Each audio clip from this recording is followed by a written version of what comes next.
नमस्कार दोस्तों, मैं Pradeep Yadav UP PCS 2021 qualified आपका एसआईएस में स्वागत करता हूं। दोस्तों, आज हम लोग जिस विषय पर चर्चा करेंगे वो ये है कि यूपी पीसीएस 2023 जो नया सिलेबस आ रहा है, ऑप्शनल को हटा दिया गया है। तो ये आपके लिए एक अवसर है, इसे आपको एक अपॉर्चुनिटी के रूप में देखना चाहिए। क्यों? दो कारण है। जो सबसे बड़ा और इंपॉर्टेंट कारण है स्केलिंग। स्केलिंग एक स्पेकुलेशन था। कभी कभी अच्छे कैंडिडेट्स को भी कम नंबर मिलते थे, कभी कभी कुछ ऑप्शनल को ज्यादा नंबर मिलता है, कुछ ऑप्शनल को कम नंबर मिलता था। साइंस के बच्चे बहुत अच्छा कर जाते थे ऑप्शनल में, साइंस ऑप्शनल में, फिजिक्स मैथ्स वाले। आर्ट्स ऑप्शनल में उतने अंक नहीं मिलते थे। इसका मतलब जो मेंस का स्पेकुलेशन था वो आपको अपने हिसाब से एसडीएम बनने नहीं देता था। कई कई बार बहुत काबिल लड़के भी एसडीएम नहीं बन पा रहे थे। कई कई बार आप क्वालिफाई होने से बच जाते थे, बाहर हो जाते थे। तो यूपी पीसीएस 2023 का नोटिफिकेशन आपको एसडीएम बनने का एक अवसर लेकर आया है। एसडीएम बनने का इससे अच्छा अवसर नहीं हो सकता। ये मैं अपने अनुभव से आपको बता रहा हूं, क्योंकि जब भी नया सिलेबस आता है वो नई अपॉर्चुनिटीज लेकर आता है। अगर आप उस चैलेंजेस को ओवरटेक कर गए तो आप बहुत आसानी से एसडीएम बन जाएंगे। तो आप ये बात समझिए कि यूपी पीसीएस 2023 आप अपने अंदर आज ही बैठा लीजिए कि मुझे एसडीएम बनना है। इस बात को बोलने में भी कोई बुराई नहीं है। हम अपनी नेगेटिव चीजों को बार बार रिकॉल कर सकते हैं, तो हम कुछ अच्छे टारगेट्स, बड़े टारगेट्स भी जीवन के सेट कर सकते हैं। हमें अपने लक्ष्य को बड़ा करना चाहिए, बड़े टारगेट के बारे में सोचना भी चाहिए। खाली सोचना ही नहीं चाहिए, मुझे एक्शन मोड में भी ले आना चाहिए। उसे जब आप सोचोगे और दिलो दिमाग तक पहुंचाओगे तो आपके अंदर एक एनर्जी आएगी।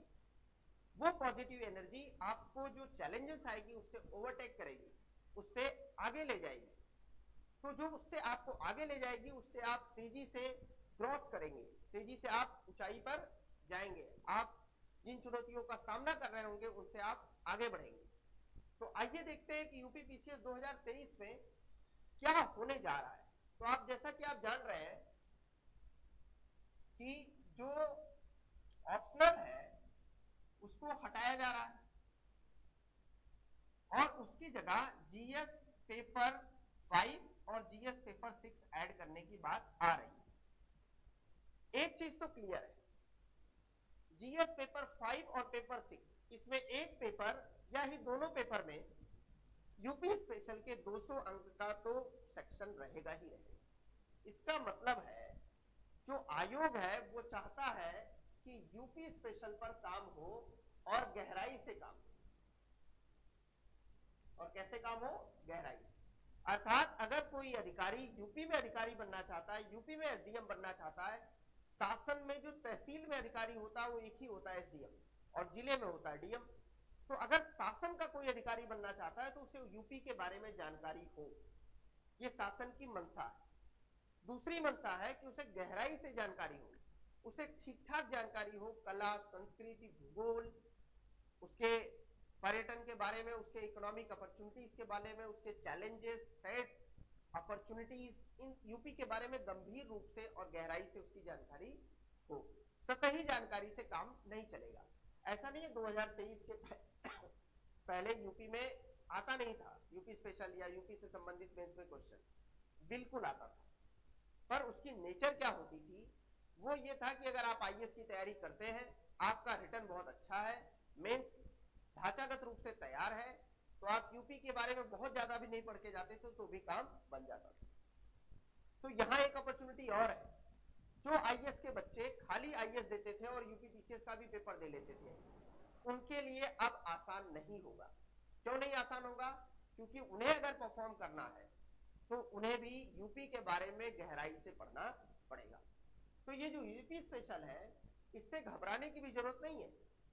ये इसका सिलेबस आने दीजिए, सिलेबस आने के बाद हम लोग इस पर डिटेल से डिस्कशन करेंगे और इसका कैसे अप्रोच करना है, कैसे इसको पढ़ना है, कहां से मटेरियल्स उठाना है, इस पर डिटेल से चर्चा हम लोग करेंगे।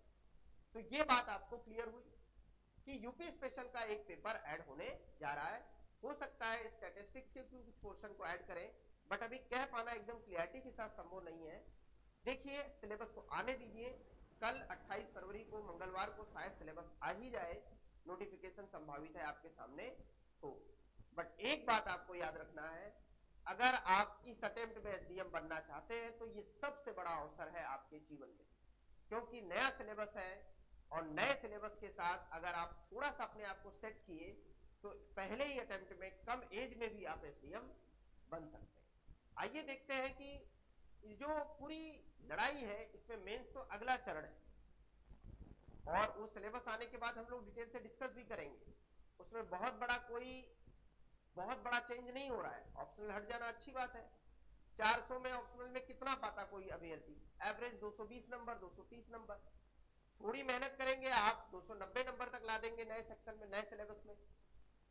तो वो बड़ा इशू नहीं है, बड़ा इशू ये है कि आज से ही आप लगे, मोटिवेशन से लगे, पूरी शिद्दत से लगे कि मुझे किस तरह से परफॉर्म करना है, मुझे कैसे 14 मई को प्री को क्वालिफाई करना है। आइए हम लोग देखते हैं प्री के लिए क्या स्ट्रेटेजी अपनाई है। तो जैसा कि आप जान रहे हैं प्री कब है, मई 14, लगभग आपके पास 60 दिन है। 60 दिन में आप क्या कर सकते हो? पूरा किताब तो पढ़ नहीं सकते, पूरा सिलेबस भी नहीं पढ़ सकते, बट आपको क्वालिफाई करना है, बिल्कुल संभव है। 2-3 चीजें आप याद रखिए, जिनको करिए आपको 100% सफलता मिलेगी। पहली महत्वपूर्ण चीज है रिवीजन। हमारी एक आदत है, हम रिवीजन नहीं करना चाहते। ये मानवीय आदत है, ये मैक्सिमम लोगों के साथ है, क्योंकि रिवीजन में हमें वही चीज बार बार पढ़नी होती है और एक ही चीज को बार बार पढ़ना हमें पसंद नहीं आता, हमारा दिमाग भी उसे पसंद नहीं करता। जैसे एक ही चेहरा बार बार देखने की हमारी इच्छा नहीं करती, एक ही चीज को बार बार देखने की इच्छा नहीं करती। तो वही कुछ साइकोलॉजी यहां पर भी लगती है कि रिवीजन जो है सेंटर में है। तो आपको आज ही डिसाइड करना है कि हम 2 पेज कम पढ़ेंगे, हम रिवीजन जरूर करेंगे और कोशिश करनी है कि 24 घंटे में पढ़ी हुई चीज का रिवीजन हो जाए। क्योंकि अगर 24 घंटे में आपने एक बार पढ़ी हुई चीज का रिवीजन कर लिया तो आपके वो सबकॉन्शियस मेमोरी में चला जाएगा, और जब कोई विषय वस्तु आपके सबकॉन्शियस मेमोरी में चली जाएगी तो आपको बहुत लंबे समय तक वो याद रहेगी। और इसी के लिए आपको एक चीज और करना है, जो चीज आप पढ़ें बस खाली पढ़ते ना रहे, बस 8-8 10-10 घंटे आप पढ़ते ना रहे, आप जो पढ़ रहे हैं उसको थोड़ा सा सोचें भी, मेमोराइजेशन करें। आप जो पढ़ रहे हैं उसको समयबद्ध रूप से रिवीजन करें, ये बहुत जरूरी है। और सबसे बड़ी बात है, ये तभी संभव है जब आप कम पढ़ेंगे, अनावश्यक कंटेंट नहीं पढ़ेंगे, क्योंकि दिमाग को अनावश्यक कंटेंट से अगर भर देंगे तो इंपॉर्टेंट कंटेंट वो कैसे लेगा। तो आइए देखते हैं कि हम कैसे सेलेक्ट करें कि कौन सी चीज हमें पढ़नी है और कौन सी चीज छोड़ देनी है। इसके लिए मैं बार बार एक प्रिंसिपल की चर्चा करता हूं, बहुत ही बेहतरीन प्रिंसिपल है 80-20 प्रिंसिपल, बहुत ही साइंटिफिकली अप्रूव्ड प्रिंसिपल है। आपको उन 20% पोर्शन को खोजना है जो 80% रिजल्ट दे। 80% क्या दे? रिजल्ट दे। इसका मतलब है हमें उन 20% अर्थात स्मार्ट स्टडी करनी है, हमें 20% पोर्शन पे फोकस करना है जहां से सबसे ज्यादा क्वेश्चन रिपीटेड फॉर्म में आते हैं। पहले हमें यहां मजबूत होना है, हमें उन सेक्शंस के बारे में बहुत नहीं सोचना है जहां से क्वेश्चन ही नहीं आते या हमने उसको तैयार ही नहीं किया। जैसे इतिहास में दक्षिण भारत का इतिहास नहीं पढ़े हो कोई बात नहीं, पहले उत्तर भारत तो जान लो, पता लगा दक्षिण भारत के टेंशन में उत्तर भारत भी खत्म। इसको स्मार्ट स्टडी नहीं करते। आप ये देखिए प्रश्न कहां से ज्यादा आते हैं। जैसे कि एग्जांपल लेते हैं लक्ष्मीकांत का। लक्ष्मीकांत की बुक जो है बहुत मोटी है, क्या जरूरत है पूरा बुक पढ़ने की? आपकी अप्रोच क्या होनी चाहिए? पहली अप्रोच ये होनी चाहिए कि आप वर्कआउट करें कि 20%, कहने का मतलब है वो पोर्शन जहां से बार बार क्वेश्चन आते हैं, रिपीटेड क्वेश्चन जहां से बार बार आते हैं, उसको आप फाइंड आउट करिए, उसकी एक लिस्टिंग करिए। उसके बाद ये कैसे करेंगे? प्रीवियस ईयर के पेपर से। प्रीवियस ईयर पेपर आप उठाइए और उन सेक्शन को खोजिए, उन 20% को खोजिए जहां से बार बार क्वेश्चन आते हैं। और इसके बाद जो प्रीवियस ईयर का पेपर है, जब ये आपका हो जाए तो आप डायरेक्ट आप किताब पे ना जाए, आप प्रीवियस ईयर के पेपर को सॉल्व भी करें। पहले उन क्वेश्चन को रट लें जो प्रीवियस ईयर में आए हुए हैं, उनका रिवीजन कर लें, फिर देखें कौन सी टॉपिक से बार बार क्वेश्चन आ रहा है, उसको आप सीधे ले जाएं लक्ष्मीकांत पे, उस टॉपिक को पढ़ लें, लक्ष्मीकांत में उन टॉपिक को पढ़ लें। अगर जरूरत लगे तो आप नेट भी यूज कर लें। ऐसा नहीं है कि नेट हरदम यूज कर रहे हैं आप, जब मन कर रहा है लीड लगा लिया, कोई टॉपिक पढ़े जा रहे हो, राष्ट्रपति पढ़ लिया, आज गवर्नर पढ़ लिया, अरे क्यों पढ़ रहे हो? ये भी तो देखो कौन सी चीज तुम्हें भूलती है, कौन सी चीज तुम्हें लंबे समय तक याद रहती है। जो चीज भूलती है उसको अलग से रिवीजन करो, और उन चीजों को नेट से सर्च करो जहां आपको दिक्कत है। हर चीज को नेट पे जाकर नहीं पढ़ना है। तो हमें नेट कैसे, हम क्या करते हैं आजकल, हम नेट से खोजते हैं हमें क्या पढ़ना है। पहले हमें यह डिसाइड करना है क्या पढ़ना है, हमारी प्रॉब्लम कहां है, उसके सोल्यूशन के लिए हम नेट का यूज करेंगे। नहीं तो मटेरियल की बम्बार्डिंग है, इतना मटेरियल है कोचिंग इंस्टीट्यूट के द्वारा बम्बार्डिंग किया गया है, बहुत मटेरियल है। आप अगर उसमें फंसेंगे तो लंबा फंस जाएंगे। तो आप बहुत ही सेलेक्टिव होइए। क्या होइए? बहुत ही सेलेक्टिव। जब आप सेलेक्टिव अप्रोच अपनाएंगे तो आप ये पाएंगे कि आप कम समय में ज्यादा परफॉर्म कर रहे हैं। इसी को कहा जाता है कंपाउंडिंग। कंपाउंडिंग एक थियरी है। ये थियरी क्या बताती है कि जैसे कुछ दिन हमने एक सेविंग की हैबिट डाली, हमने 1,000 रुपया सेविंग करना शुरू किया, फिर हम 10,000 करने लगे, फिर हम 1,00,000 करने लगे, एक हैबिट आ गई। तो कंपाउंडिंग एटॉमिक हैबिट से जुड़ जाती है। हमें अपनी हैबिट्स भी बदलनी पड़ेगी, जो हमारे सोचने की तरीके हैं उनको बदलने पड़ेंगे। अगर आपके सोचने के तरीके में रिवीजन नहीं है, आपके सोचने के तरीके में प्रैक्टिस नहीं है, आपके सोचने के तरीके में स्मार्ट स्टडी नहीं है, तो आपको उसे बदलना पड़ेगा अगर आप कम एज में और तेजी से सफल होना चाहते हैं। तो ये तरीका आपको यूज करना पड़ेगा। कंपाउंडिंग क्या कहता है? एक बार में आप बहुत तेज ना ग्रोथ करिए, 5-6 घंटे से शुरुआत करिए, फिर धीरे धीरे जब आप अच्छा परफॉर्म करने लगेंगे, आप मूल्यांकन करिए कहां पहुंचे, आपका मोटिवेशन अंदर से बढ़ेगा, 7-8 घंटे हो जाएंगे, एग्जाम आते आते 10 घंटे भी हो जाएंगे, 12 घंटे भी हो जाएंगे। और जब इंडियन की एक खास बात है, जब वो प्रेशर में होते हैं तो सबसे बेस्ट परफॉर्म करते हैं। जब पेपर आएगा तो आप 17 घंटे भी पढ़ ले जाओगे 2-4 दिन, कोई बड़ी बात नहीं है। तो ये अभी से तैयारी करनी है, अभी से लग जाना है कि मुझे 6-7 घंटे पढ़ना है, कुछ भी नहीं पढ़ना है, वो चीज पढ़नी है जो परीक्षा में आने वाला है। कैसे पता चलेगा? प्रीवियस ईयर का पेपर, घटना चक्र के पुनरावलोकन ले आइए, देखिए प्रीवियस ईयर के पेपर कौन कौन से क्वेश्चन आ रहे हैं, किस सेक्शन से आ रहे हैं। और ये कंपाउंडिंग धीरे धीरे होगी। आप अंकों को देखिए, जैसे एक टेस्ट सीरीज होता है, बहुत इंपॉर्टेंट है। जरूरी नहीं है कि आप पैसे की टेस्ट सीरीज ही लगाएं, कोई ये भी जरूरी नहीं है कि आप जाकर ही दें, ये भी कोई जरूरी नहीं है। आप मार्केट से 20 टेस्ट पेपर खरीद लाइए, टाइम लगाकर आप सॉल्व करिए घर पे, 6-7-8 पेपर ऐसे ही सॉल्व कर दीजिए। एक एवरेज देखिए कितना स्कोर पहुंच रहा है। फिर आप ये देखिए कि कॉमन क्वेश्चन कितने आपके गलत हो रहे हैं उसमें। कॉमन क्वेश्चन, कॉमन क्वेश्चन का मतलब वो क्वेश्चन जो बार बार आते हैं, वो सेक्शन के क्वेश्चन जहां से बार बार आते हैं, कहीं वहां से तो गलत नहीं हो रहा है। अगर गलत हो रहा है तो उनकी लिस्टिंग करिए, उनको प्रिपेयर करिए। अगर आप ये देख पा रहे हैं कि नहीं भाई मेरा स्कोर इसलिए कम हो रहा है क्योंकि अनवांटेड क्वेश्चंस भी पेपर में डाल दिया बहुत ज्यादा, जहां से क्वेश्चन नहीं आते, तो बहुत परेशान होने की जरूरत नहीं, छोड़ दीजिए। क्योंकि पेपर सेटर मार्केट के अकॉर्डिंग पेपर को सेट करता है, वो उसमें कुछ ऐसे क्वेश्चन डालते हैं जो आप नहीं कर पाएंगे। अनवांटेड क्वेश्चन भी डाल देंगे, ऐसे सेक्शन से क्वेश्चन डाल देंगे जहां से कभी नहीं आता, तो आपको उसके लिए बहुत परेशान होने की जरूरत नहीं है। इसका मतलब हमें टेस्ट सीरीज तो जरूर लगानी है, बट स्मार्टली लगानी है। हर क्वेश्चन पे बहुत ईगो लगा के नहीं लड़ाना है। ये देखना है कि कॉमन क्वेश्चन, स्पेसिफिक एरिया के क्वेश्चन गलत ना हो। तो ये बात आप याद रखेंगे।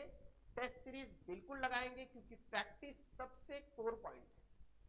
इससे आपके अंदर एलिमिनेशन प्रोसेस डेवलप होता है, इससे आपको ये डेवलप होता है कि आप कैसे क्वेश्चन पेपर को अटेम्प्ट करें, कितने क्वेश्चन अटेम्प्ट करें, आपकी वीकनेस क्या है, स्ट्रेंथ क्या है, सब आप फाइंड आउट कर पाते हैं। और एक बात जरूर याद रखिएगा प्रीवियस ईयर पेपर आपकी भगवत गीता है। कम से कम 5-6 साल के पेपर आप बार बार लगाइए, ये देखने के लिए कहां से क्वेश्चन आते हैं, कैसे आते हैं और एग्जामिनर का माइंडसेट क्या है। आइए अगली चीज देखते हैं। जो अगली बहुत महत्वपूर्ण चीज है वो ये है कि 150 क्वेश्चन आते हैं। तो जो सबसे ज्यादा क्वेश्चन मैंने बच्चों के द्वारा देखा, क्योंकि मैं लगातार 5 साल से टीचिंग भी कर रहा हूं ऑफलाइन और ऑनलाइन भी अब कुछ पढ़ाना मैंने शुरू किया है, तो मैंने एक क्वेश्चन बहुत कॉमन बच्चों के बीच देखा कि 150 क्वेश्चन में कितने क्वेश्चन अटेम्प्ट करें। तो मैं बार बार कहता हूं 120 से 130 क्वेश्चन तो आपको अटेम्प्ट करना ही है, किसी भी कीमत पे करना है। क्योंकि जब आप number of question come attempt करते हैं और आपकी एक्यूरेसी जरा भी गड़बड़ होती है तो आप बाहर हो जाते हैं। इसका मतलब ये नहीं है कि आप जबरदस्ती क्वेश्चन अटेम्प्ट करें। जिस क्वेश्चन में जैसे ए बी सी डी है, जिस क्वेश्चन में 2 ऑप्शन एलिमिनेट हो जाएं, उनमें 2 ऑप्शन अगर बचे तो एक पे रिस्क लेना है, जिस पे आपका इंट्यूशन कह रहा है, जिस पे आपका कॉमन सेंस कह रहा है, जिस पे आपकी मेमोरी कह रही है, जो भी तरीका हो आपको अटेम्प्ट करना है। कौन सा क्वेश्चन नहीं अटेम्प्ट करना है? जिसमें 4 ऑप्शन हो और चार तो सब में होते हैं, चारों में एक भी नहीं आ रहा है, नथिंग, कुछ हवा ही नहीं लग रही है उसके बारे में, ऐसे क्वेश्चन को छोड़ देना है, क्योंकि इनमें रॉन्ग होने की प्रोबेबिलिटी आपकी सबसे ज्यादा होगी। इस बात को आप ध्यान से समझिए। आइए कुछ और चीजें देखते हैं। फ्रीक्वेंटली आस्क्ड क्वेश्चन, मैं पढ़ाने के क्षेत्र में लगातार हूं, 4-5 साल से हूं और 21 में क्वालिफाई भी हुआ हूं, तो एक अनुभव है मेरे पास। बच्चे जो हैं कई तरह के क्वेश्चंस पूछते हैं। पहला, कौन सी किताबें पढ़ें? तो आप ये समझ लीजिए कि किताबें जो भी पढ़िए ज्यादा मत पढ़िए, आप कोशिश करिए कि एक स्पेसिफिक किताब तक रहिए। और अब तो किताब पढ़ने का भी बहुत समय नहीं बचा है, तो जैसे मान लीजिए आपने इतिहास उठाया और उसमें एंसेंट और मॉडर्न, एस.के. पांडे ले लिया आपने, प्रीवियस ईयर के पेपर आपने लगा लिया, आपने रिवीजन कर लिया, प्रीवियस ईयर के पेपर आपने रख लिया। कोई सेक्शन है जहां पर लगता है कि नहीं आपको दिक्कत आ रही है, क्वेश्चन नहीं समझ में आ रहे हैं, वो सेक्शन आपने किताब से पढ़ लिया, इसको बोलते हैं स्मार्ट स्टडी। एंसेंट हिस्ट्री में सब ना पढ़ना, जैसे इंडस वैली है, वैदिक है, मौर्यन है, गुप्ता है, यही सबसे क्वेश्चन आ रहे हैं, तो इनको आप डिटेल से देखिए, प्रीवियस ईयर के पेपर्स में देखिए। उसके बाद अगर आपको लगता है किसी टॉपिक में, जैसे मौर्यन एडमिनिस्ट्रेशन में एस.के. पांडे में अच्छा दिया है, आप उसको पढ़ लीजिए। गुप्ता का आर्ट एंड कल्चर वाला जो क्वेश्चन है वहां से क्वेश्चन आ रहा है, उसको वहां से पढ़ लीजिए बुक से। इस तरह आप स्मार्ट स्टडी कर सकते हैं। तो ये है कि आप जो भी बुक स्पेसिफिक उठाएं उसमें आप स्मार्ट स्टडी की तरफ बढ़े। जैसे मैंने पॉलिटी का एग्जांपल दिया ही कि किस तरह पढ़ना है, ऐसा नहीं कि कुछ भी उठाया और पढ़ते जा रहे हो। उसी तरह करंट अफेयर्स है, करंट अफेयर को आपको अभी तरीका यह होना चाहिए कि फरवरी तक का करंट अफेयर आप मार्च में रेडी कर लेंगे। टारगेट बेस्ड, टास्क बेस्ड काम करें कि 15 मार्च तक मुझे 30 फरवरी तक का करंट कंप्लीट करना है। कैसे होगा? घटना सार उठा लाइए, घटना चक्र उठा लाइए, वार्षिक आया हुआ है ले आइए घर पे, 5-7 दिन बैठिए, आराम से पढ़िए, उसका नोट्स बना लीजिए। आप 90% करंट अफेयर प्रिपेयर कर लेंगे। जो नए करंट अफेयर आएंगे वो 2 ही 3 महीने के रहेंगे, आप लीड लेंगे, दूसरों से आगे बढ़ेंगे। कुछ सेक्शन है जहां किताब पढ़ने की भी जरूरत नहीं है, जैसे पर्यावरण, प्रीवियस ईयर पेपर लगा लीजिए, उसके कुछ स्पेसिफिक टॉपिक हैं जहां से क्वेश्चन आते हैं, जैसे पोल्यूशन हो गया, बायोडाइवर्सिटी हो गई, इकोसिस्टम हो गया। आप उसको नेट से भी देख सकते हैं, क्योंकि इन्वायरमेंट नेट में भी बहुत अच्छा है। जिस टॉपिक में कहीं दिक्कत आ रही है नेट से देख लिया, खत्म। बहुत परेशान नहीं होना चाहिए। इकोनॉमी है, यूपी में आती ही नहीं बहुत ज्यादा, तो आप उसके लिए क्या कर सकते हैं, जो अभी बजट आया है यूपी का और कंट्री का, उन दोनों को देख लीजिए, वहां से कुछ पॉइंट्स निकाल लीजिए, बस सफिशिएंट है। कुछ बेसिक चीजें इकोनॉमी में पढ़ लीजिए, जैसे एग्रीकल्चर से रिलेटेड कोई चीज है, इन्फ्लेशन से रिलेटेड कोई चीज है, वो आप वहां देख लीजिए थोड़ा सा। बैंकिंग है वो देख लीजिए, ट्रेड का जो नेचर है वो थोड़ा सा देख लीजिए करंट से, बस सफिशिएंट है। इस तरह से आप स्पेसिफिक होइए, स्पेसिफिक जाएंगे तो आपको फायदा होगा। तो इसका मतलब पहला है आपको सेलेक्टिव जाना है। दूसरा, कितने क्वेश्चन अटेम्प्ट करने हैं। ये क्वेश्चन मुझे बार बार बच्चों से सुनने मिलता है जब भी हम ऑफलाइन वगैरह हर जगह पढ़ाते हैं। तो मैंने बताया 120 से 30 क्वेश्चन तक आपको अपनी पढ़ाई को ले जाना है, इतने अटेम्प्ट कर पाओ। नहीं कर पा रहे हो तो पढ़ाई बढ़ाओ। हम क्या करते हैं अपने आप को सेटिस्फाई करने के लिए, ये मन में भर देते 110 करेंगे यार, किसी भी कीमत पे 92 राइट होगा। क्यों भाई, क्यों 125 नहीं कर सकते? थोड़ा और पढ़ो, 125 क्वेश्चन हो ना, क्यों 110 ही हो पा रहा है? इस पर आपको सोचने की जरूरत है। तीसरा जो इंपॉर्टेंट टॉपिक आता है कि सबसे बड़ी बात होती है, जैसे जैसे एग्जाम आने लगता है स्ट्रेस बढ़ता है। ये बहुत ज्यादा क्वेश्चन पूछते हैं बच्चे कि कैसे स्ट्रेस को कंट्रोल किया जाए। तो देखो, पहली बात तो एक समझ लो, जो मोबाइल का मोटिवेशन है, जो मैं अभी बोल रहा हूं मोटिवेशन है, जो आउटर मोटिवेशन है कुछ दिन रहेगा, फिर अल्टीमेटली तो आपको इंटरनल मोटिवेशन आना ही चाहिए। और ये एक बात जान लो कि इंटरनल मोटिवेशन बोलने से नहीं आएगा, एक्शन करना पड़ेगा। आप अपनी एक डायरी बनाइए, और मैं तो बार बार कहता हूं, मैंने एक स्टाइल भी इसके लिए डेवलप की कि आप एक डायरी बनाइए और उन बातों को लिखिए जिनसे आपको स्ट्रेस हो रहा है, और स्पेसिफिक कारणों को खोजिए और उनको एलिमिनेट करते जाइए, हटाते जाइए अपने लाइफ से। वो XYZ हो सकता है, आपकी पर्सनल लाइफ भी हो सकती है, आपकी स्टडी लाइफ भी हो सकती है, आपके पढ़ने का तरीका भी हो सकता है, आपके लाइफस्टाइल का भी भाग हो सकता है, जैसे आप बहुत सोते हैं, या आप जो भी XYZ है वो भी है, आप उसको हटाइए। और उस डायरी में जो आप एक्शन डायरी बनाए, उसमें आप ये बात लिखें कि मैंने कितना इंप्रूवमेंट किया, मैंने कितना सिलेबस कवर किया। इसका मतलब सिलेबस की राइटिंग बहुत इंपॉर्टेंट है। लिखिए आप उस डायरी में, इस वीक मैंने हिस्ट्री के इतने टॉपिक कंप्लीट किए, पॉलिटी के इतने टॉपिक कंप्लीट किए, ज्योग्राफी इतना किया, करंट इतना किया। जब भी स्ट्रेस आए बस इस डायरी को खोलिए, आप 1 घंटे आप बैठिए और ये देखिए कि क्या बच रहा है। तो आपका दिमाग जो है वो सिग्नल देगा कि नहीं, आपने मैक्सिमम चीजें पढ़ लिया है, अब कुछ ही चीजें बची हैं, तो आप मोटिवेट रहेंगे। हमारे साथ दिक्कत क्या है, हम जो पढ़ते हैं हमारा दिमाग उस पर फोकस नहीं करता, ये साइंटिफिक है। हम पता लगा 100 में 70 टॉपिक पढ़ चुके हैं, आप अनुभव करेंगे कि हमारा दिमाग उस 70 को भूल जाता है, हमारा दिमाग सिर्फ उस 30 को याद रखता है जो हमने नहीं पढ़ा है, और वो स्ट्रेस पैदा करता है और 70 को डैमेज कर देता है। हमारे अंदर 60% अच्छी चीजें होंगी, हमारा दिमाग इस चीज को नहीं बताएगा कि तुम्हारे अंदर कोई अच्छी चीज है, वो बताएगा तुम्हारे अंदर 20 चीजें बुरी हैं, और वो 60 को बुरी कर देंगी। तो आप एक्शन डायरी बनाइए। सबसे महत्वपूर्ण बात है, आप सिलेबस की एक एक्शन डायरी बनाइए कि मैंने कितनी चीजें कंप्लीट की, और उसको लिखिए, और एक्साइटमेंट रखिए, एनर्जी रखिए, हैप्पीनेस रखिए।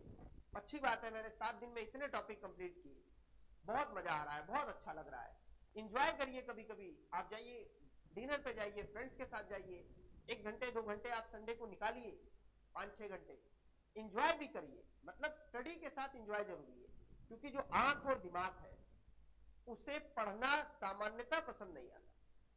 तो उसे, जैसे आंख है, आंख को एनर्जी कहां से मिलती, कुछ अच्छी चीजें दिखे, जब उसे दिखाओगे ही नहीं तो उसकी एनर्जी कहां से आएगी। तो थोड़ा बाहर जाओ, कोई दिक्कत नहीं है, बट ये है कि उसको स्पेसिफिक करो।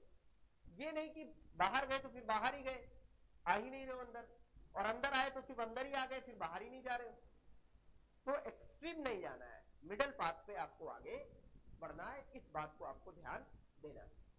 तो स्ट्रेस को मैनेजमेंट करने का तरीका है कि आपको एक्शन हैबिट डेवलप करनी पड़ेगी, आपको इंटरनल कॉन्फिडेंस अपने काम से लाना पड़ेगा। जो चौथा इंपॉर्टेंट टॉपिक होता है वो ये है, जो बार बार क्वेश्चन पूछते हैं कि हिस्ट्री और करंट अफेयर कैसे पढ़े। ये क्वेश्चन बहुत ज्यादा आता है, सबसे ज्यादा स्टूडेंट इसी चीज को लेकर परेशान रहे। तो मैंने आज फिर बता रहा हूं मैं आपको, हिस्ट्री प्रीवियस ईयर का पेपर आप बार बार लगाइए, एसके पांडे आप रेफरेंस के लिए रखिए, करंट अफेयर घटना चक्र घटना सार ले आइए, जो वार्षिकांक आया हुआ है उसको आप कवर कर लीजिए। ये कुछ बातें हैं जो बार बार पूछी जाती हैं, उन पर मैंने चर्चा किया। और अब हम लोग आगे बढ़ते हैं कि यूपी से क्या इस बार कुछ क्वेश्चन ज्यादा बढ़ सकते हैं यूपी स्पेशल से, क्योंकि नया सिलेबस आ रहा है, यह संभावित है। 9 से 10 क्वेश्चन तो अभी भी आते हैं प्री में, हो सकता है ये 10 से 15 क्वेश्चन तक चले जाए, पर इसके लिए बहुत घबराने की जरूरत नहीं है। और इसके लिए ये भी नहीं है कि यूपी की एक एक घटनाक्रम को आप, एक एक लाइन को आप फैक्चुअली रट डालें, ये भी अप्रोच सही नहीं। हाँ, जो बेसिक बातें हैं यूपी की, जहां से क्वेश्चन आते हैं वो आप थोड़ा सा देख लीजिए। जैसे पर्यटन है, इसकी बायोडाइवर्सिटी है, सेंचुरीज है, इसकी इंडस्ट्रीज है, वन डिस्ट्रिक्ट वन प्रोडक्ट्स है, इसका पॉपुलेशन है, जो वहां पे बेसिक क्वेश्चंस आते हैं। कोई फेमस इंस्टीट्यूशन है, उसका हेडक्वार्टर कहाँ है, करंट में यूपी की कौन सी न्यूज है, वो सब आप यूपी स्पेशल के लिए देखते चलिए थोड़ा थोड़ा। इसके लिए भी आप घटना चक्र का जो आता है या परीक्षावाड़ी जो भी आपको अच्छी लगे, आप एक बुक ले आइए, कुछ आप अपने नोट्स बना लीजिए, अपने नोट्स आप जरूर बनाएं। एक बार एक क्वेश्चन और आता है कि सर नोट्स बनाए कि नहीं बनाए, तो मैं बहुत फ्रैंकली इसमें आपसे टॉक करना चाहता हूं। ये कह पाना बहुत कठिन है कि बनाना चाहिए कि नहीं बनाना चाहिए, पर्सनल भी होता है इसमें बहुत चीजें, कैसे बनाए ये भी एक पर्सनल अप्रोच है।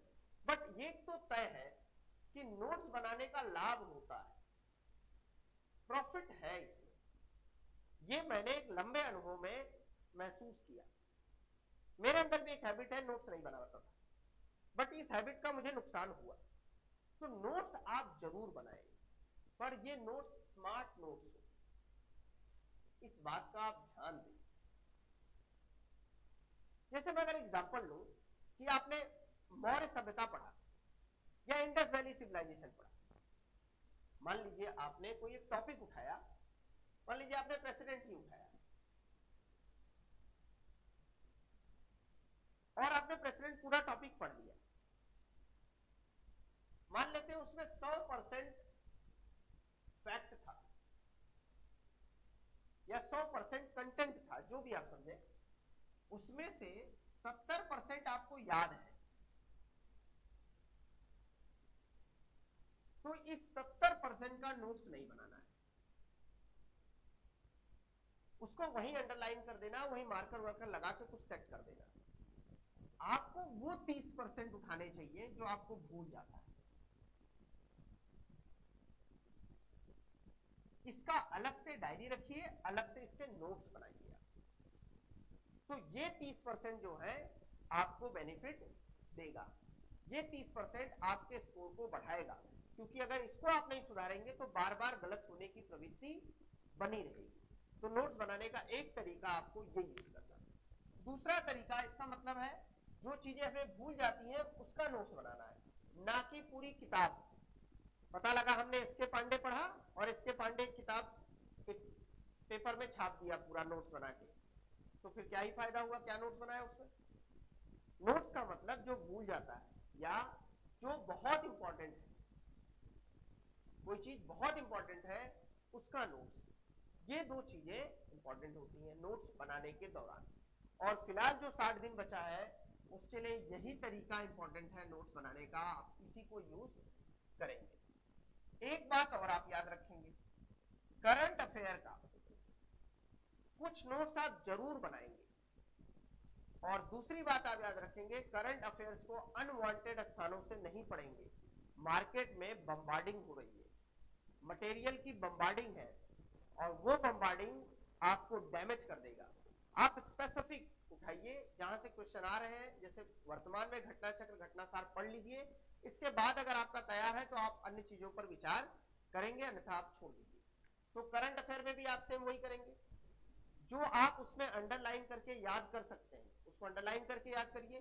कोई इंपॉर्टेंट चीज या कोई ऐसी चीज जो आप भूल रहे हैं तो आप उसका नोट्स बनाएंगे। अब ये क्वेश्चन आ रहा होगा कि भूल कौन सी विषय वस्तु नहीं, इसको कैसे जाने। तो तरीका है, जैसे आपने कोई टॉपिक पढ़ा, आप उसको बाद में लगाइए या आप उसका मेमोराइजेशन करिए, उसके क्वेश्चंस लगाइए प्रीवियस ईयर के, या टेस्ट सीरीज आप जो ले आएंगे मार्केट से उसमें लगाइए, देखिए क्या भूलता है बार बार, आपको पता लगने लगेगा। कुछ दिन बाद सिग्नल भी दिमाग देने लगता है, यही चीज मुझसे गलत होता है, यही चीज मुझसे भूलता है। आप बस उसी का नोट्स बना दीजिए, जैसे जितने युद्ध हुए इतिहास में सामान्यतः भूल जाते हैं, और खासकर ईस्ट इंडिया कंपनी के साथ जितने युद्ध हुए तो एक जगह युद्ध लिख दीजिए, खत्म, समझ आए। जैसे प्राचीन भारत में कई ऐसे राइटर हैं जिनकी पुस्तकें भूल जाती हैं, तो राइटर लिख लिया, पुस्तकें एक तरफ लिख लिया। कई प्रमुख आर्टिकल है जो भूल जाते हैं, उनको लिख लिया। इस तरह की अप्रोच आप अपनाएंगे। इसके बाद जो मेंस है, मेंस की तैयारी कैसे करें, इसकी क्या अप्रोच हो, सिलेबस आ जाने दीजिए यूपीपीसीएल 2023 का नया सिलेबस, हम इस पर डिटेल से चर्चा करेंगे। जुड़े रहिए, जितना समय मिलेगा मैं कोशिश करूंगा कि आपको मेरे जो भी अनुभव है उनको आपके साथ शेयर करूं। आपकी सफलता में मैं जो थोड़ा बहुत योगदान दे सकता हूं वो योगदान आपको मैं दूं। और मेरी बहुत बहुत शुभकामनाएं हैं। आप आज ही निश्चय करिए कि मुझे इस साल एसडीएम बनना है, और इस बात को सोचने में कोई दिक्कत नहीं है। हम हर बुरी चीज, हम जब तक अपने टारगेट को बड़ा नहीं करेंगे, जब तक हम अपने लक्ष्य को बड़ा नहीं करेंगे, हमारे अंदर वो ऊर्जा और मेहनत की वो क्षमता नहीं विकसित होगी। तो आप आज ही सोचिए कि मुझे इस बार सेलेक्ट होना है, मुझे इस बार एसडीएम बनना है, और उसके लिए एक्शन शुरू करिए। सोचना ही नहीं है, खाली एक्शन शुरू करिए। और वो लोग और वो चीजें जो आपको नेगेटिवली इफेक्ट करती हैं, आपके एनर्जी को डाउन करती हैं, आपको अपने लक्ष्य से दूर ले जाती हैं, उन्हें तत्काल आप छोड़ें। इन लक्ष्यों के साथ, इन डिटर्मिनेशंस के साथ आप आगे बढ़िए। मेरी बहुत बहुत शुभकामनाएं। धन्यवाद।